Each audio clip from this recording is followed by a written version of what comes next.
My name is Randy Howell, and you're listening to the Faith and Fishing Podcast.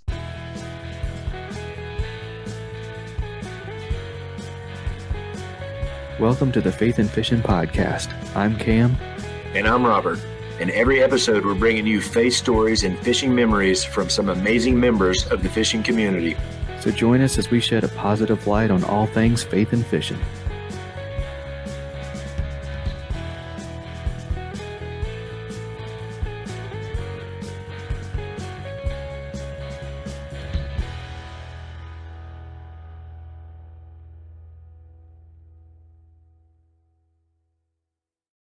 Hey y'all, welcome back to the Faith and Fishing Podcast. I'm Cam. Hey, and I'm Robert. And we have an awesome guest for you this episode. And we have some things to talk about before that. First, we'll probably do a separate episode where we talk more about this, but we get some big news from MLF this week. And I don't know, Robert, what were your initial thoughts on MLF going back to Every Fish Counts? Oh, the Every Fish Counts thing, yeah, I like that because that's one reason I like the MLF to begin with, because it was different than the 5-fish format. I know a lot of people, I think people were kind of split 50-50 on it. You either like the Every Fish Counts or you don't like the Every Fish Counts. I liked it, so I was good with that. However, cutting the field down and leaving 35 people looking for another place to fish, possibly in 2025, I think is the plan. I didn't really like that part of it, so we'll see how this all shakes out. I know there's some other things in the works as far as some of the anglers getting together and trying to negotiate a little bit, which me personally, I don't think it's going to work, but if I was in their shoes, I'd be doing the same thing. So one thing you can always count on with MLF is they're going to change something that's going to make you scratch your head. I really thought like the first couple of years that it was doing really well. I thought they should just left it alone from the get-go and, enforce the rules that they have. But, kind of really in my eyes, except for the payouts, I kind of in my head compared a little bit to KBF because the more times that you go back and you do things not the right way and whatever it is, I mean, you're going to lose people, whether it's viewerships or it's going to be your customers who are the anglers are really the customers that are that are fishing the trail. They're going to lose interest. You've already seen some names go back to bass and have to requalify back to the opens. You're probably going to see more of that. I know Luke Duncan said some people are already reaching out about the NPFL. I like the MLF format. I thought it was good. But if they just keep shooting themselves in the foot. So we'll see what this brings and go from there. Yeah, I think they put a lot of effort into the wrong things this off season because, I enjoy the Every Fish Counts format too. I think it's something different that adds a new spin on it and kind of separates themselves from bass. But I think the main thing they needed to really work on was the blatant cheating that has been going on and the way they just kind of sweep it under the rug unless it's somebody that doesn't have much of a name. And then they'll come down on it. But if it's somebody who's got kind of drawing power, they're okay. And I'm not a big fan of how they've handled that this season. But that, like I said, that can be a whole nother episode on its own for us to talk about. But I did want to give a shout out to whoever it was that clicked on the Faith and Fishing Podcast in Wyoming, because now, thanks to you, we have been listened to in all 50 United States. So big shout out to those of you in Wyoming that decided to check us out. So 50 states, and in addition, you can throw DC in there, and then 29 countries. So we're spreading some positivity in a lot of different directions. So excited about that. Robert, did you have anything else before we wanted to get our guest in here? No, man, I'm ready to roll. I will say, Robert and I are both a little winded and a little under the weather. So if our voices sound a little weird, or if we end up coughing or muting ourselves in weird places, that's why. So if you're watching, you'll see us mute a lot, and you'll see us coughing without being able to hear it, hopefully. But we are going to do our best to get through this one. But yeah, let's take a couple sponsors, and then we'll jump into this episode. If finesse fishing is your comfort zone, something you want to learn better this year, or just something you like to tie on as a Hail Mary pass, Jade's Jigs has everything you need and more, and it's all eco-friendly and lead-free. With an awesome selection of baits and colors, they've got a variety of techniques covered for you. Finesse jigs, underspins, Nico weights, Ned rigs, and more are all waiting for you at jadesjigs.com. And while you're there, use promo code FNF10 for 10% off your purchase. That's jadesjigs.com and promo code FNF10 for 10% off.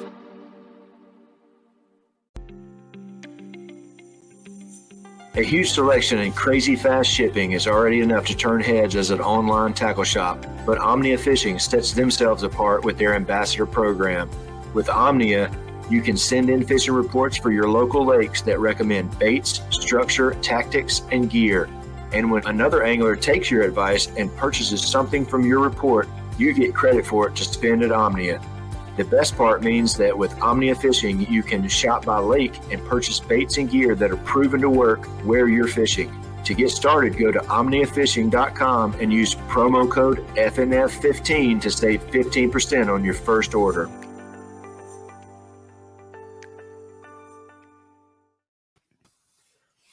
So with returning guests, something that is really awesome that has only happened a couple of times now is whenever I've had somebody on the podcast and then I meet them in between and then have them on again. And this is one of those times where I actually got to meet Sean at the Dale Hollow event for Paddle and Fin last year, or this past spring, I guess I should say. And I was just telling him off air that I kind of owe the whole Paddle and Fin crew an apology for my grumpiness the first time we met on the water. I had just got finished picking out like my sixth backlash on my sixth cast because the brakes on that reel had failed, and I was frustrated, and I hear this hooting and hollering behind me, and I'm like, here comes a party boat or something I have to deal with, and then boom, there's Matt Souders, and he's being all polite and everything, and lamenting with me about how terrible the wind is, and then motor's off, and then Brad Hicks shows up, and then I hear the hooting again, and I turn and look, and I see this massive weight coming, and I'm like, oh gosh, here comes that party boat, and 3 kayaks come, and Jimmy and Susie are motoring with Sean in the middle holding the 2, and they're coming through, and so it's funny to look back and reminisce on that now, but I really wish I was in a better headspace to kind of enjoy my chance of enjoy the opportunity to meet them. But I did get a chance to spend more time with them that weekend and get a chance to know them a little bit better. But we're going to go ahead and get Sean in here if it actually comes up. It's frozen. Oh, hey, there we go. I had to change the layout. There. Sean, man, welcome back to the show. Thanks, guys. Appreciate you having me back on.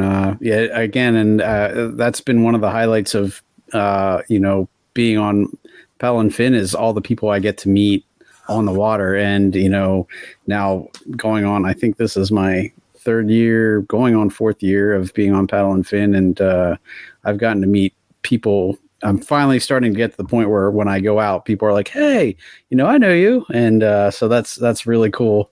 Definitely something that takes getting used to.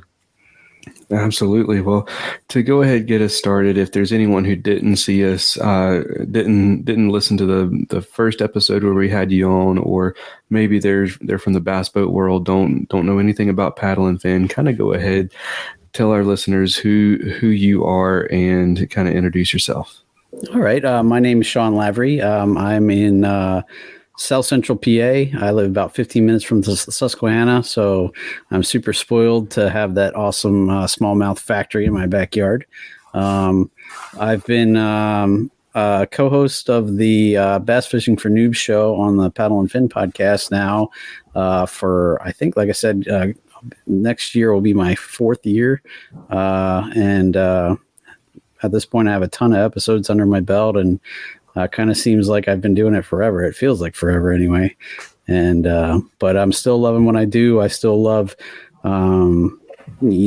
getting people into it, getting people hooked, and the amount of knowledge that I've gained from doing the show is amazing. And I feel like I get way more out of it than I've given back. Honestly, I'm super blessed to be able to do that and to keep doing it. And, it's helped me grow tremendously and come from a very socially awkward, shy person to someone who can talk to pretty much anybody he runs into.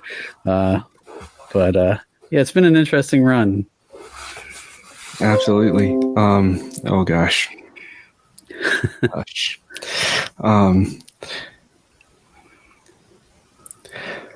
Anyways, sorry about that for everyone who had to deal with the Windows sounds. Didn't used to do that. I just did a Windows update this week, and now some of the settings have changed, and I'm having to deal with that. But if we have any listeners who don't know, kind of let us know what Paddle and Fin is, and then kind of be more specific and tell us what Bass Fishing for Noobs is. So Paddle and Fin is a podcast. We cover a ton of different things in our podcast. We have we used to have a segment every day of the week. We're cut that back a little bit, but we still have a ton of different shows that are out there. We have my show, Bass Fishing for Noobs, which is kind of focused on beginning anglers, but not necessarily just beginning anglers, but more technique driven and, instructional kind of in nature, helping people learn about new lures or techniques or, fishing different seasons or, that kind of thing. We have the Reel Down, which is a tournament recap. We're still looking to get a show back. We had the Final Cast, which was more of a kind of a product review show.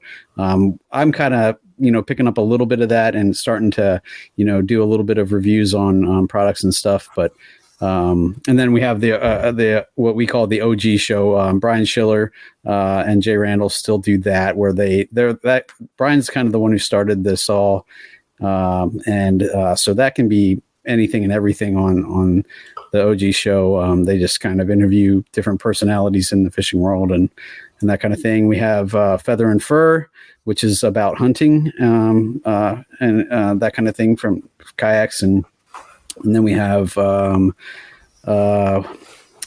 Dustin's segment, which is saltwater based.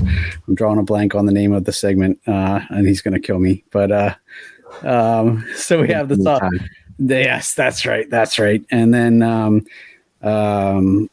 then we have, I'm trying to think of the other new ones that we started that they're not quite as often. And that's why I don't know those as well. They don't stick fresh in my mind, but it's definitely been a fun time. One is about tournament directors and talking to different tournament directors and just living or learning from and kind of living the life of a tournament director. So that's definitely been an interesting show, especially, since I started getting into that this year. So, but Bass Fishing for Noobs, my good buddy Ryan Milford started it.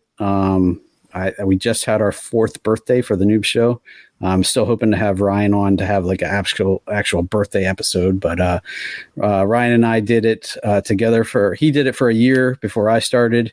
And then we did it for about 2 years together before he went on to do different things. And he's still, fishing everything. He's running a league down in Tennessee where he's from. And so he's still busy and definitely involved in kayak fishing, but he left the show, and then I did it solo for a little bit, and then Susie was had her own show for a while, and then kind of ended up doing a lot of the back end stuff for Paddle and Fin. She ran all the tournaments, and did a lot of the back end stuff, and then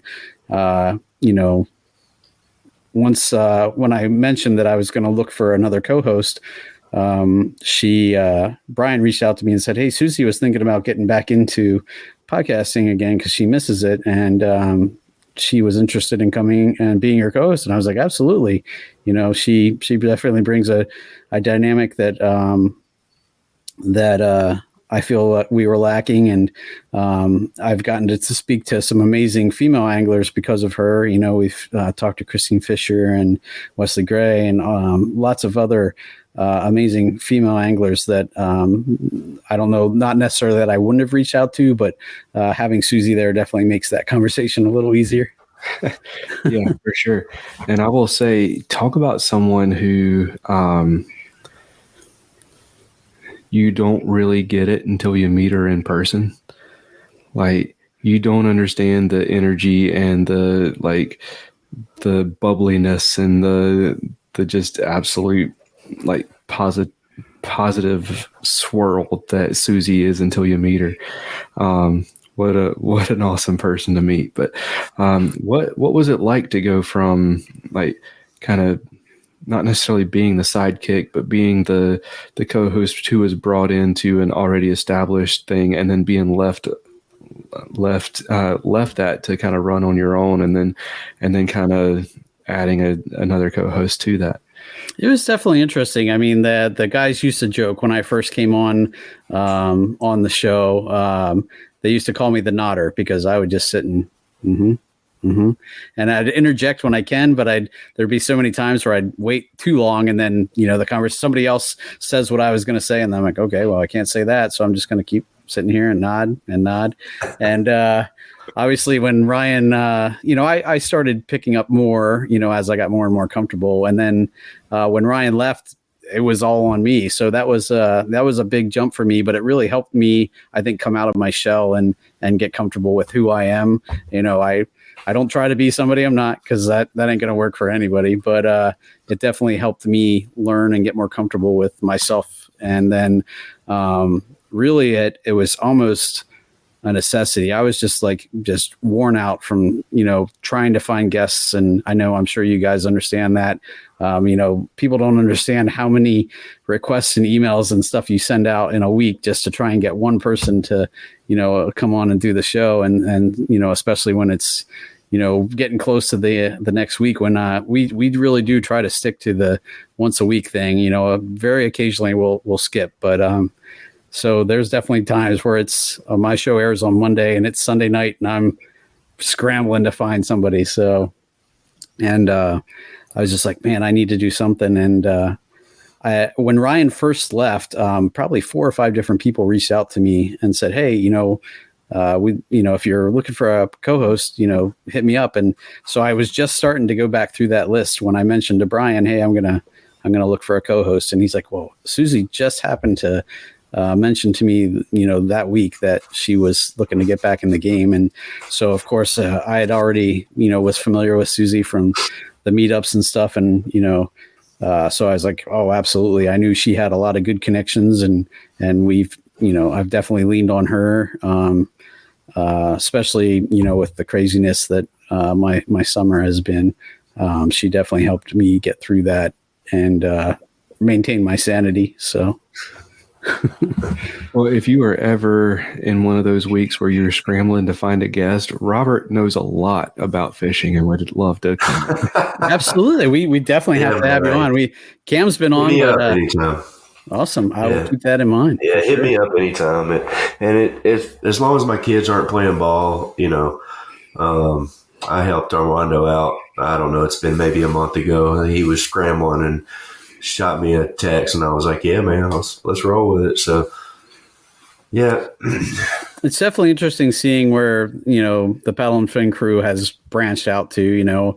Armando and Dan have their thing, and now Brad and Matt have their thing. And I listen to both their shows when I can. I was telling Robert before we got started, I feel so bad. I used to drive 45 minutes every day, one way to work. So I'd have an hour and a half of listening to different podcasts, and I got my fill easy. I was able to listen to all my favorite shows. And now I work from home 4 out of 5 days, and actually just accepted a job offer to work 100% remote, probably starting in a month or two. So I don't know when I'm going to listen to podcasts. I have trouble now catching up with everything, but yeah, especially now that we've all kind of gone to that hour to 2 hour to sometimes 3 hour format. Yep. And like I listen to Jeff Little's YouTube videos when I'm driving at times too, and he routinely goes pretty long. So, man, I have way more content than I'm able to get through, sadly. Yeah, it is. There's a lot of stuff now that's, you want to watch the whole thing, and you just sometimes you just have to pare it down to, what I think are the high points. I'll even do that on some of the YouTube videos I watch now. I'm not going to watch somebody paddle across the lake. I'm skipping to the catch and then rewinding a little bit, and let's see how you caught those things. Mm-hmm. Unless they're super engaging and entertaining, which right. There are a few that I'll sit and watch. But and the same with podcasts too. I find myself more times than not, when I was on the mower all the time, I would just hit play, and the longer the better, because I didn't have to mess with it and find something else to listen to. But now, if it doesn't hold my attention, I may skip ahead a little bit and see if there's another subject that they're talking about. And if not, there's so many podcasts now, I'll go to the next one. And some weeks, some podcasts hold my attention well. The next week, an episode may not. So I don't know. I think there's getting to be so many people kind of in the podcast game that it somewhat hurts everybody, but it also somewhat helps everybody too, because I think more and more people are realizing what a great avenue it is to learn more about fishing, and your show is a great example of that. So you can definitely improve your skills when you're not on the water by watching and listening to a lot of content. Yeah, no, I agree. And I've talked to so many people at this point and heard so many different things, but it's crazy that I'll be out on the water and just one thing that a guest will said to me will pop into my mind. Oh yeah, remember when that guy talked to me about this? And then I'll try it, and sure enough, it'll help me, catch fish. And I was like, so I don't remember everything that everyone tells me, but I try to take as much with me as I can. So. For sure. And let's kind of talk about that. Let's talk about how, let's get caught up with your fishing journey since you last were on the show. Last time you still kind of considered yourself very much a noob. And I'm curious, I know for me, having some of the pros and people on who I've been able to absorb some information from has really helped my fishing. Like, how has your fishing improved? Like, where are you sitting in terms of, you recently, feel like you're supposed to have a trophy sitting near you or something that I should be able to see. There you go. That's what. Oh, wow. Not bigger than I thought it was going to be. I still need to get a shelf behind me for that, but yeah. So that's our team Angler of the Year trophy for our the Kayak Anglers of Central PA. My local chapter won our team event, and one of our guys won the the individual AOY event. So we kind of swept the major awards this year. So that was definitely awesome. Super proud of my local chapter. Definitely have a lot of really good anglers. And but yeah, my fishing has also improved. I won my first tournament this year. It was actually my home waters on the Susky. So if there is a tournament that I should win, it should be that one. But yeah, that was super exciting. I was super happy about that. I'm consistently doing better in the tournaments that I do fish. Sadly this year, I'm sure we'll cover that too, but my mom passed away in July. So out of our five tournaments this year on my kayak trail, I missed 2 of them because of that. And I still ended up 6th in AOY, missing 2 of the tournaments. So I think if I, could have fished those, I could have been, probably in the, closer to the top. So I feel like I'm definitely improving. I definitely am not nearly as intimidated. I don't skunk nearly as often as I used to, although it still happens. And now that the weather's getting colder, I realized that the time when I really struggle, like last year, one of my goals for the year was to catch a fish in every month. And I didn't catch my first fish until March. And that was not for lack of trying. I was out. Actually, I shouldn't say that, because I caught a fish January 2nd, but it was also like, 60 degrees that day for some odd reason. And then I went from January 2nd to the end of, I think the very beginning of March to when I caught my next fish. And there was a lot of trips in there. I was trying to go out at least once a week. And so I skunked a lot in that period, but I'm looking to improve on that this year, because I did learn a lot while I was doing that. And so we'll see how that goes. But luckily our tournament, we're not allowed to have tournaments here in Pennsylvania until May, I think, is the earliest we can have a tournament. So, okay.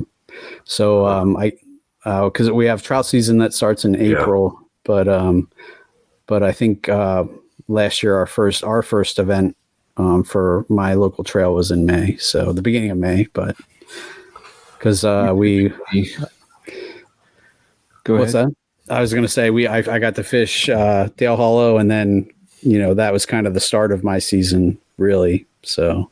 Okay. Yeah. Our trail typically has like a practice event in February, and then our season starts in March. So. Okay. Well, that's cool. I mean, and then how late does it go? Do you guys that probably gives you more events than we could have. They just finished the Clash of the Titans a couple weekends ago. Okay. Cool. And that's kind of our tournament of champions. Yeah. Yeah. And that's where that trophy came from, our, and Angler of the Year tournament, So each chapter gets to send their top, well, depending on the number of, your average number of entrants for your tournaments. Like, I forget what the formula is, but we ended up being able to send 3 of our members.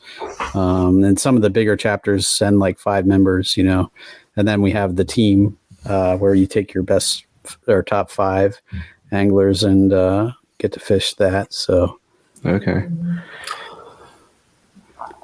Yeah, but, go ahead. Go ahead. No, I was just going to say, how was your guys' seasons? Oh, well, yeah, that's about what I was going to say anyway, because I forgot in the intro. Usually we talk about what we've been doing in fishing, and we just kind of glazed over that. I didn't even think about it, but Carr Lake, Bugs Island was not this past weekend, but the weekend before.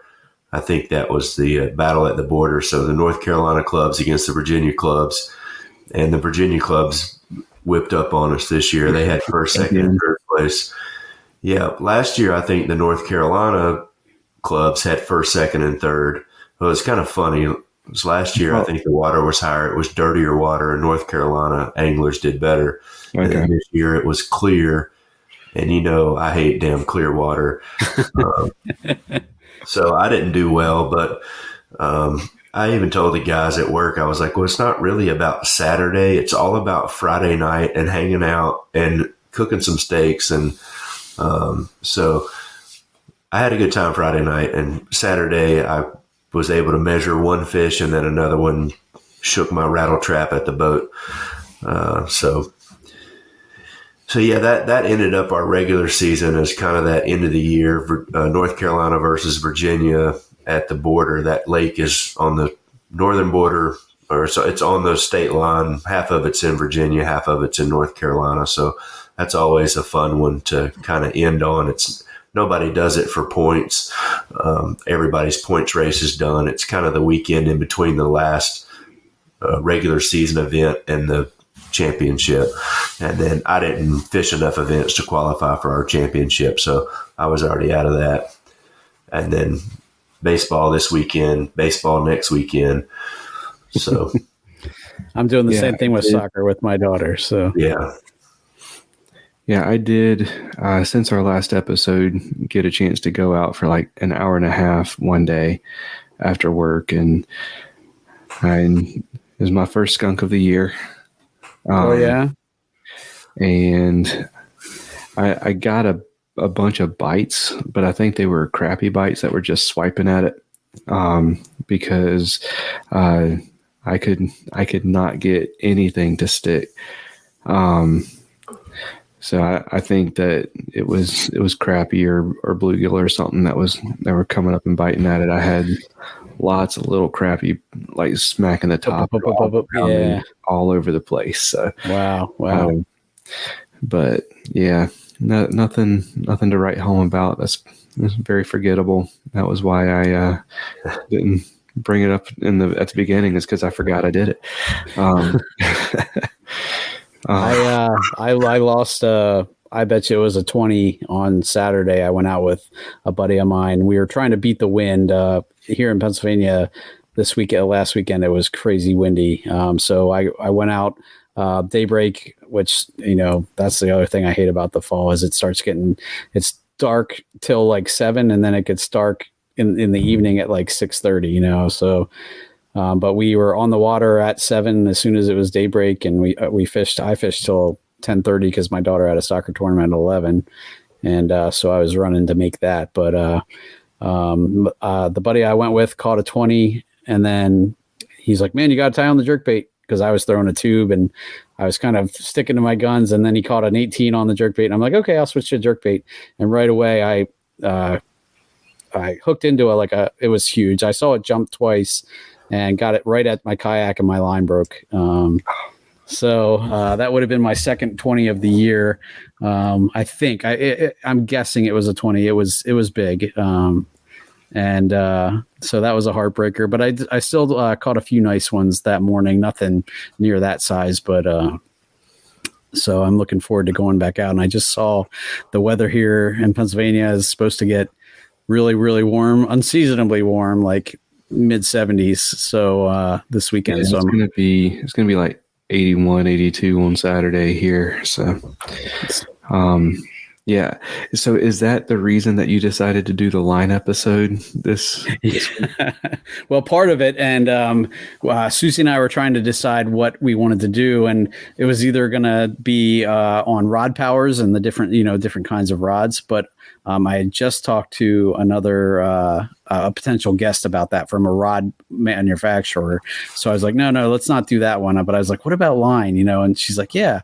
And then it definitely was in my mind from that breaking. But I think that broke. That line broke because my jerkbait rod, I think, has a notch in the one line or eyelet. And I think because I had I'd lost 2 other jerkbaits just in casting, and as soon as I broke that one off, I put that rod away, and it's like, something's going on with that rod. I don't know what's up with it, but I'm not going to lose another heartbreaker on it. So for sure.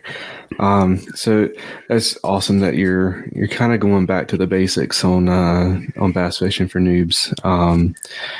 I feel like it's time to start doing that again. I feel like that's a good thing to cycle through on a show like Bass Fishing for Noobs. We really like to do that because we want to cover the folks that have listened to us for a while and are interested in a little more advanced things, but there's still plenty of people who are just getting involved in it. So I always try to cycle back at least, a few times a year and really cover a few things. Like I like to do those, like kind of, I call them 101 episodes every once in a while, just where you're going back to the basics and really explaining things. Cause there's definitely for every, couple of listeners that have been listening to the show for a long time and have probably heard me talk about a lot of that stuff and are looking for more in-depth things. There's also just as many people who are just listening for the first time and are just getting into that. And like I said, when I first started, I remember, listening to different podcasts and I'd hear people talking about shoals and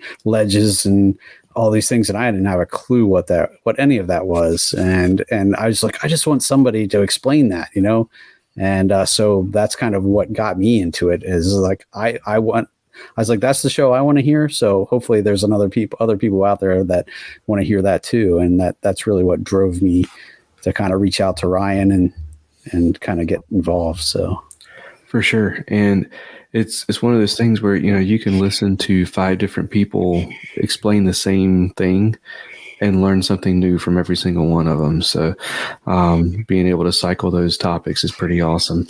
But yeah, how are things going in your faith journey, man? It's been a while since we've had you on. So I know you've had kind of a rocky point this year, but what's been going on with that? Tell us about it. So life goes in seasons, and this has definitely been a trying season for me. My faith is what got me through for sure. For anybody who doesn't know, my mom got sick suddenly in July and passed away relatively unexpectedly. She had a heart attack in November, but had stents put in, and we thought she was doing well. And so I think, the very beginning of July, she had another shortness of breath episode, ended up going in the hospital. And I was thinking, she'll just get another stent and she'll be fine. And, the first couple of days in the hospital, I was in there with her and, we were, conversing like normal and everything seemed good. And it just started, going downhill, and it just went downhill real fast. And then before I knew it, I was having to say goodbye, and it just, if I didn't have my faith and, that support structure behind me, I don't know how I would have done it, because I really did lean on that a lot, especially in that period. And it's kind of interesting. Obviously I went, when I was younger, I went to her church, and I was familiar with her pastor, but it had been 20 years since I had gone to that church. But in that those last couple of days, I spent a lot of time with her pastor because he was there to visit with her. And it was just weird to get back in touch with him, and really, he really helped me a lot. As far as, my local faith journey, we found a new church home the beginning of last year. We've been there for a little bit over a year now, and that's been really amazing. It kind of revitalized things, so that they were also very supportive. We've been involved in Bible studies. One thing that was really the timing of everything with my mom, the week she got sick was the week I was supposed to go to camp. So it's kind of weird how that stuff works out. I had already had that week off to begin with.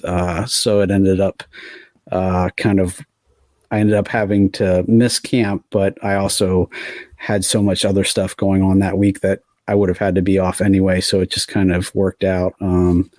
And I did get up to camp the last day. We kind of sent my daughter there and didn't tell her kind of what was going on, because we wanted her to at least have fun. And so the last day of camp, we went up, and that was therapeutic in and of itself too, because I got to see my camp family, who are like a second family to me. I love those guys, and they were, super comforting and super supportive of me. And I almost needed that at that point in time, because I was so emotionally just drained, and I needed, everybody just kind of gathered around and loved on me. And there wasn't a place I felt like I'd rather be at that point. So it definitely, but yeah, like I said, it's there's seasons of life, and right now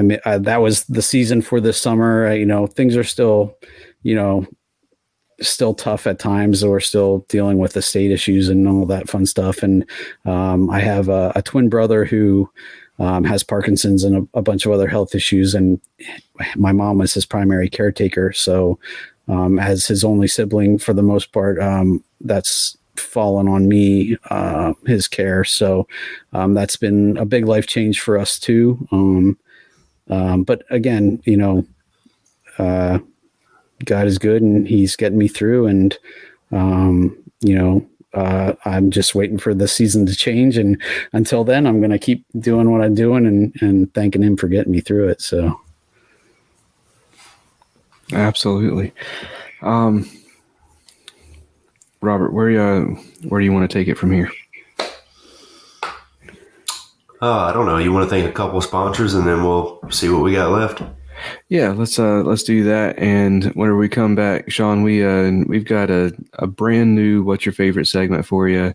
All right, with some new questions for you. So let's take care of that right after this. Cool. Mr. B Lure Company is making high-quality, handcrafted lures and has been for 30 years, right here in the U.S. Using all-metal components, owner and gamakatsu hooks, and silicone or frog hair skirts, Mr. B is pumping out some awesome spinner baits, jigs, buzz baits, underspins, and more, including some of the most unique bladed jigs on the market. To fill up your tackle box, go to MrBLureCompany.com, that's MRBLureCompany.com, and use promo code faithnfishnpod1x10 at checkout to save 10% on your first order. That's faith the letter N, fish the letter N, POD, so Faith and Fishing Pod, just like our Instagram handle, 1x10.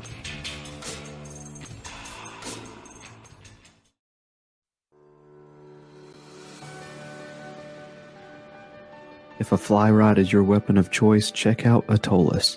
Their Fly Caddy is the most convenient way to get your favorite flies to the water, or just keep them handy by clipping it to your hat, truck visor, backpack, rod case, or just whatever.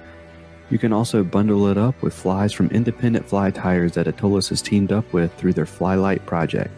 Choose from bundles specializing in redfish, carp, saltwater, or freshwater. Head over to atollas.co, that's ATOLLAS.co, to get your Fly Caddy today and use promo code faithandfish15 to save 15% on your order. That's faith the letter N, fish the number 15 at checkout for 15% off.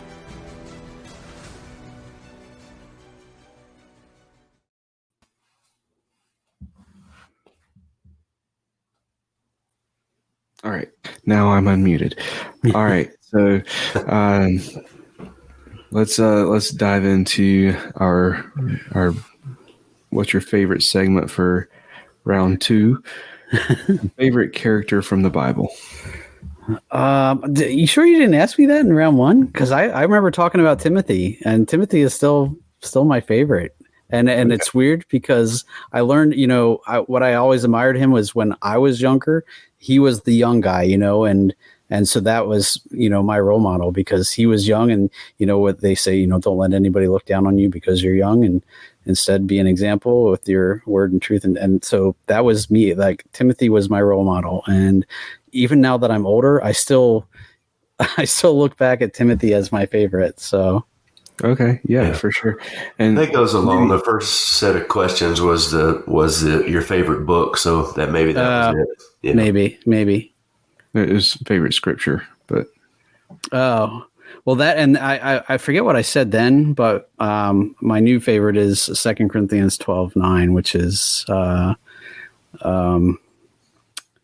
my power is made perfect in your weakness. And as someone, I've always been, I don't want to say it's like an inferiority thing, but I've always been nervous and self-doubting. And that verse just tells me that, God's going to use me the way I am.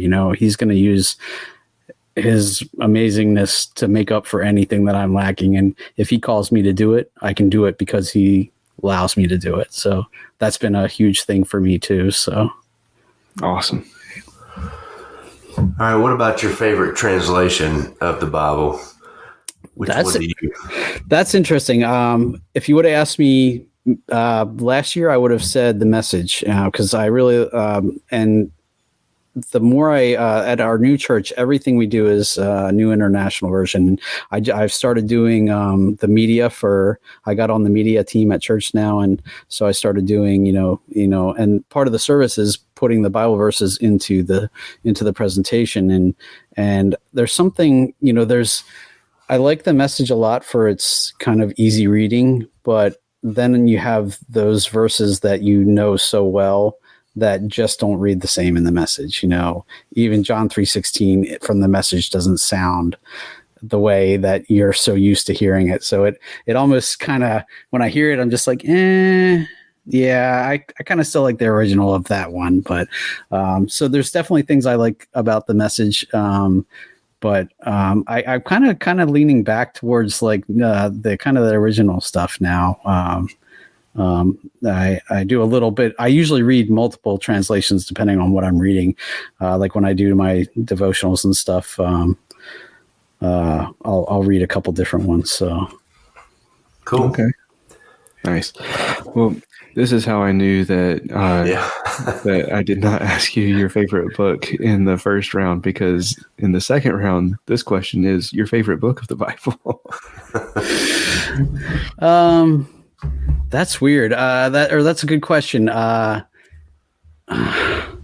did last year. Every year that we go to camp, they give us different books to read at the end as our kind of our gift for being a counselor.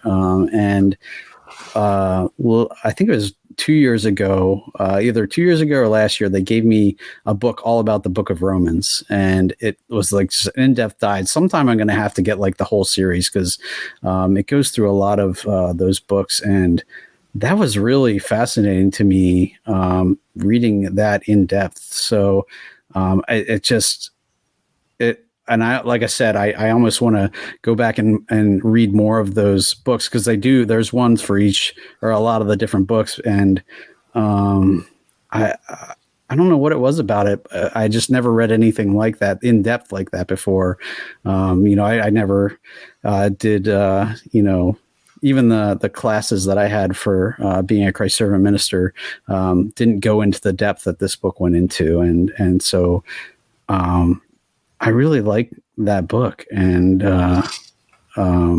so that's what I would say now, but only because I learned so much from that, reading that book. Huh. Okay. Awesome. And what about your favorite time of the day to fish? Whenever I can get on the water. Right now it's kind of the evening. I work. I start at 5. I get up at 5:30. Work from 6 to 2:30. So my job allows me to be out as long as I don't have soccer games or that kind of thing. I usually try and go at least one weeknight a week, and so right now that's the time that I go is the afternoon into evening. Although just Saturday, like I said, I went out at daybreak, and so I'd say right now it's the evening, especially like kind of late summer, early fall, when topwater is just right as the sun is setting. Topwater that's usually the time, and that's one of my favorite times and ways to fish is fishing popper right as I always say, when the sun goes down behind the horizon. For some reason on the Susquehanna right by us, that's popper time, and I can't think of anything better than a topwater hit on a popper. So I do love throwing a popper. Are you still throwing the Rico popper? I am, and it is my confidence popper. I've tried like the pop bars and all these other poppers, and I don't know what it is about the Rico, but for whatever reason, I have so much confidence in it. And you sure it's just not a psychological thing that you paid $30 for this lure, so it has to work? It very well could be, but I don't know what it is about it, and I don't use many lures so much that I have to replace hooks, but I've had to replace hooks on my popper or my my Rico, because like I have the one last year that I retired because I caught a 20 on it. So I just kind of retired it because I like one of the trebles was missing a hook and it's missing both eyes, half the paint off one side. And mine from this year is very similar. I did actually replace the back treble. I had to search for like a feathered treble because I finally found some replacement hooks for it. But I mean, that's just a testament to how many fish I catch on those that they look rough. Like mine from this year is missing most of the paint, hasn't had both eyes for, many weeks, and, definitely new hooks for sure. So just getting broke in good. Although, and I don't know, there's not too many baits that I spend $30 on, but that one, unless you break it off on a fish or hang it in a tree somewhere, odds are you're getting it back. So that makes it a little easier. And I only buy my Ricos on Black Friday. I usually, I forget which, there's a website that I found that sells them for, instead of, 27 or 28 or whatever it is, they're like a 19 or 20. So it's at least a little bit of a savings. So. Yeah, for sure. Yeah, I do love a popper, but I throw the pop R. But I'm someone that I get mine hung all the time because I'm constantly skipping them under trees and getting them right up against the bank or in overhangs and stuff, and right next to a cypress knee and that kind of thing. And, whenever you throw it as close to a cypress knee as you can get it, and it turns out that it's not a cypress knee, it's a snapping turtle's head and all those kinds of things, you end up losing your poppers. Okay. Well, I fish them over the grass on the Susky a lot. So, okay. So that I'm kind of more out in the middle of things, not necessarily on the bank, but. I hear you. All right. Your favorite lure color? Chartreuse and blackback. That's chartreuse on the Susky is a good color. And I get that's my favorite crankbait. That's the one I got tattooed on my. I don't know. This is a new tattoo. I don't know if you guys have seen that yet, but I've not. That nice. Was so it's kind of hard to see from that angle, but it's a guy dude kayaking on the river for a smallmouth, and I was trying to think of what color or what lure to put on there, and I was like, I'm going with the chartreuse blackback crankbait because that's kind of. I was like, I was going to do a popper, and I was like, well, it's underwater because the surface is up here. So I'll do a chartreuse blackback crankbait. That's what my two biggest smallmouth on the river came on. But chartreuse on the Susky is usually a good color. A lot of what I throw has at least chartreuse on it somewhere. So it's hard to go wrong with a chartreuse blackback square bill. Yep. It really is. That's the color I chose whenever I decided to pull the trigger on a Whitty. So, yeah. Now, what about your favorite pizza topping? I'm a meat lovers kind of. If I like pepperoni and the meat lovers. I'm not so much veggies. I'm not anti anything really. Even pineapple. I know there's people out there that hate pineapple on a pizza, but I can do it. But yeah, if I had to pick, I'd say meat lovers for sure. Okay. I like Solid it. choice. Solid choice. I'm not going to turn down a meat lover's pizza. What kind of crust do you like? If I like stuffed crust. If I had to pick, it's funny because my daughters are the same way. They're like, hey, well, let's get pizza. Can we get pizza? Because they have stuffed crust. And I was like, all right, we can do that. Nice. All right. That's not really a crust style, but I guess, you're thinking thin or thick or, pan or whatever. But hey, I like stuffed crust. Yeah, stuffed crust is a good answer. Yeah. There's a bunch of different kinds out there, and stuffed crust. That's one of them. So, and last but not least, your favorite TV show of all time. Oh, that's a really good question. Do you guys remember Airwolf? Oh yeah. When I was a little kid, that was my all-time favorite show. I had models. I had wrote letters to the stars and, asked for their autographs. And, I was the biggest Airwolf geek. But man, now if I had to pick, I really like Stranger Things. Have you guys, Yeah. I did not see the last season, but I saw the first 3. I mean, I love the 80s aspect of that. I love the writing and the plot twists and everything. That's recently, I'd say that's probably one of, and I guess, does that even count as a TV show? I mean, it's a series, but. Oh yeah, it counts. So, but and that's what the thing, I always tell people, they're like, oh, you got to watch this series. And I'm like, I don't have time. I need a movie. I need an hour and a half movie that I can get in and get done.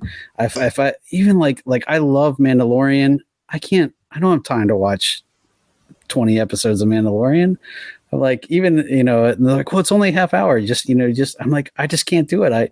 I never find time. So I'm like, I need a Mandalorian movie where it's, all done in an hour and a half and I can sit down and get it done and then know I watched it.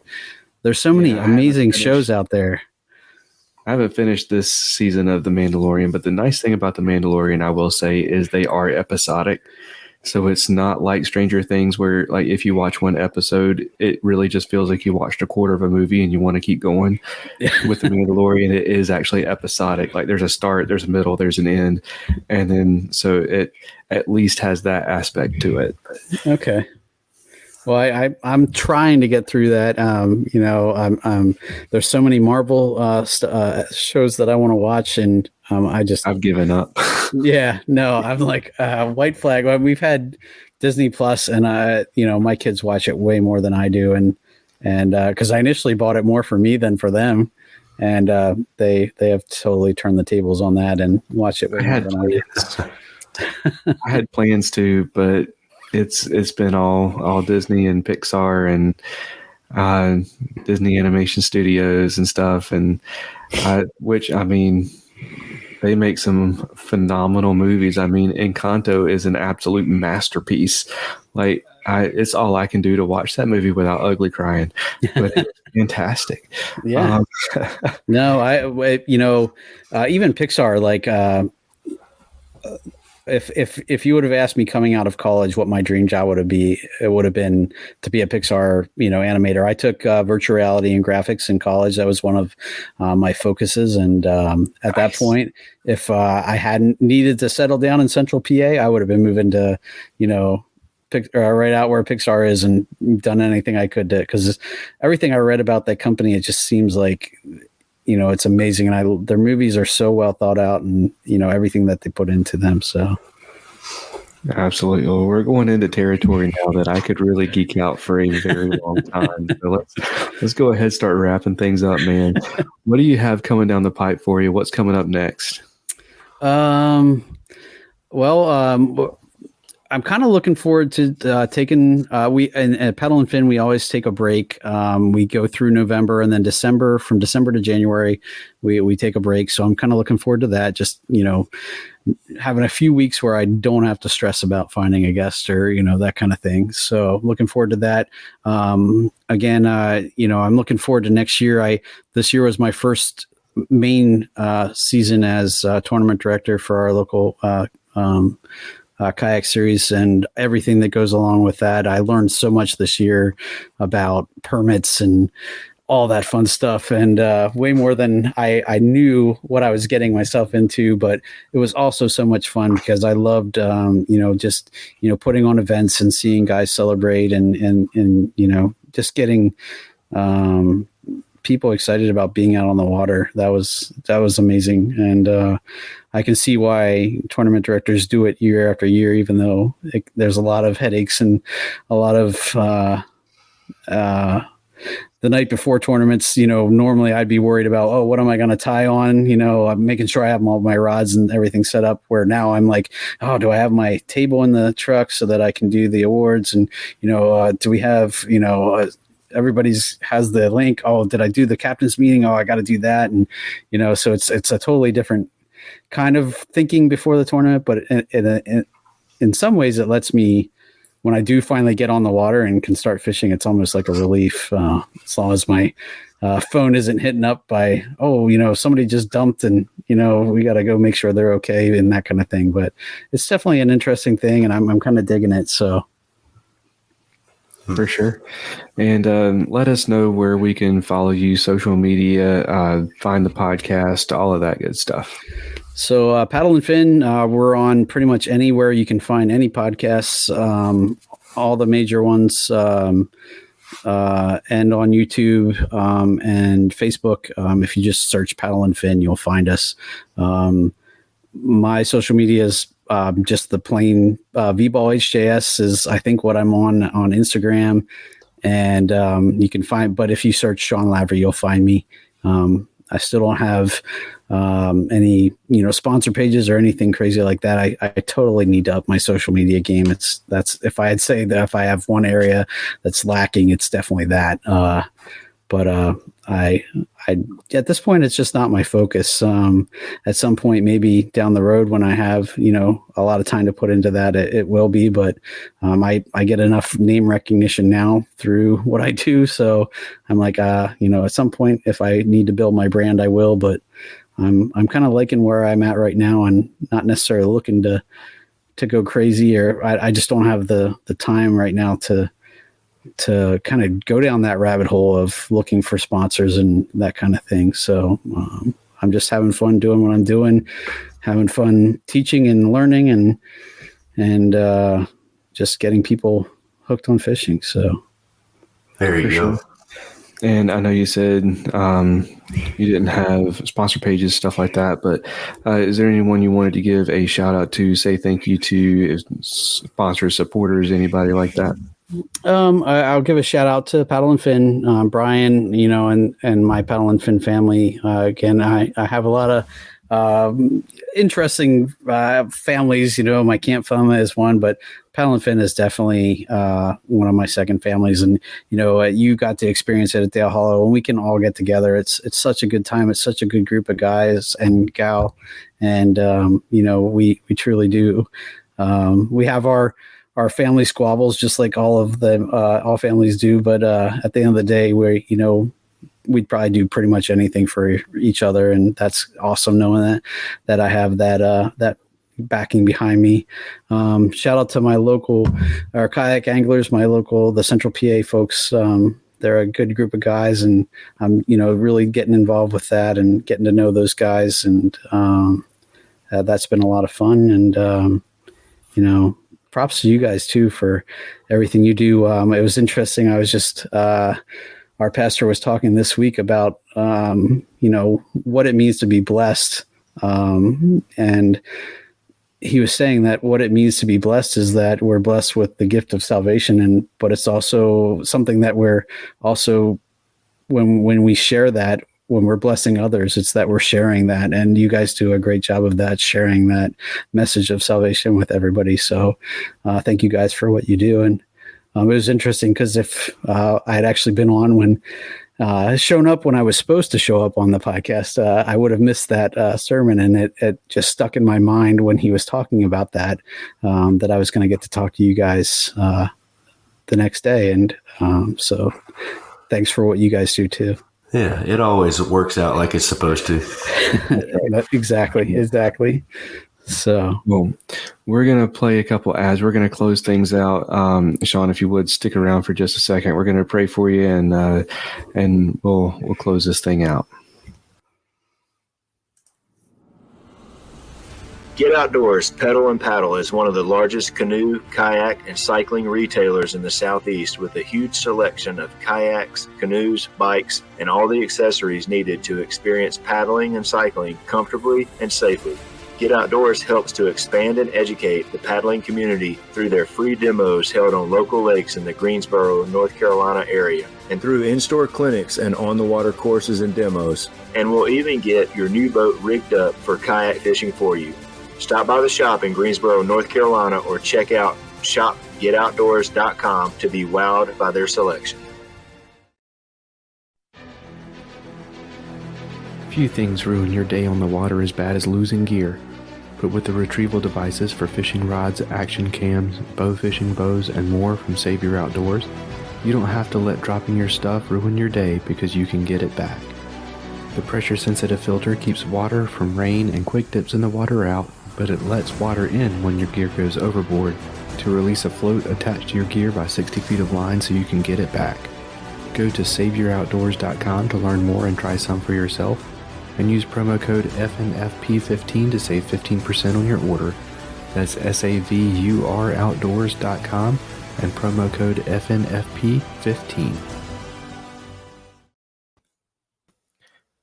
Another huge thank you to Sean for coming on the show and getting caught up with us. As always, I'll leave links to Paddle and Fin and all that good stuff in the show notes. Be sure to check out the Bass Fishing for Noobs segment on their show. It comes out on Mondays. It is absolutely fantastic, and it'll whether it's something you know already or not. I mean, every guest they have on there, I end up learning something from them. So be sure to check that out. We're gonna go ahead and we're gonna close things out, and we're gonna pray. Robert, did you have any closing thoughts before we prayed? No, I think that was a great show, and I just wanted to add, it's called Bass Fishing for Noobs, but it's for everybody. So even if you don't think you're a noob, tune into that show because it's good. It's packed full of some great information. Even for some veteran anglers, you can learn a lot from it. Absolutely. All right, let's pray, y'all. God, thank you. Thank you so much for this podcast and this opportunity to just kind of talk about you, talk about fishing, and talk about our journeys with like-minded people, and to share it, give the opportunity to others to share their story with others. Thank you for whoever it is that's listening to this right now. Pray that you meet them where they are, give them what they need through this podcast. Speak through us and speak through Sean. And God, I thank you for Sean. Thank you for what he means to us and what he means to so many others. And pray that you continue to bless him and continue to guide him through this season that he's going through. Pray that you continue to strengthen him and his family and give them comfort and peace. And pray that you continue to improve Robert and myself, get these coughs and sinus issues out of our systems, and pray that you continue to put on a show in and through our lives and through this podcast. God, it's in Jesus' name we pray. Amen. Amen. All right, y'all. Well, that is going to do it for this episode. Robert, you want to sign us out? Yeah, man. We'll see you guys next week. Appreciate you tuning in. Take care. Thank you for listening to the Faith and Fishing podcast. Faith and Fishing is produced and hosted by Cam Steele and Robert Randolph, and is sponsored by Savior Outdoors, Jay's Jigs, Get Outdoors Pedal and Paddle, Mr. B Lure Company, Atollas, and Omnia Fishing. Don't forget to join the Facebook community, follow us on Instagram, and subscribe, rate, and review us on whatever app you're listening on. That's going to do it for this episode. Y'all take care, and God bless.